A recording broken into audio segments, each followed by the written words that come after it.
کہ پیر کے آنے پہ بھی روڈ بلاک ہو تو پھر وزیر کے آنے پہ بھی بلاک ہو تو فرق کیا رہ جائے گا؟ درویشوں کو ضرورت ہے. میں ابھی آپ کو اپنے زمانے کے درویش کی بات بتا رہا ہوں کہ عیدگاہ شریف کا نام بڑا ہے اور قد کاٹ بھی بڑا ہے، لیکن میں چھوٹا آدمی، کوئی میرا تعارف نہیں، کپڑے بھی بڑے پرانے سے. تو میں صبح پہنچا تو سامنے پاک کہاں سے آئے ہو؟ بھی گجرانوالہ سے آئے ہو. تو وہ خود کھانا لے کے آ گئے. وہ پتہ نہیں، کوئی ضروری تو نہیں ہے کہ کسی کے ساتھ فوٹو ہی آ جائے تو اسی سے پیار ہوتا ہے، کوئی ضروری تو نہیں صاحب. لیکن آپ یقین کریں کہ وہ کھانے میں بھی بڑی لذت تھی، لنگر شریف کا بھی بڑا ذائقہ تھا. لیکن کبھی کبھی رات کو جب یاد کرتا ہوں تو وہ جو اپنے بوڑھے ہاتھوں سے وہ چنگیر اٹھا کے لا رہے تھے نا، اس کی روشنی میرے دل کو ٹھنڈا کر جاتی.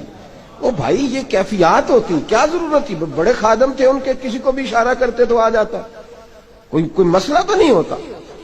یاد رکھیں، نبی پاک صلی اللہ علیہ وسلم کا یہ کمال تھا کہ حضور چھوٹوں کو عزت دیتے تھے، نوازتے تھے. محبوب کریم حضرت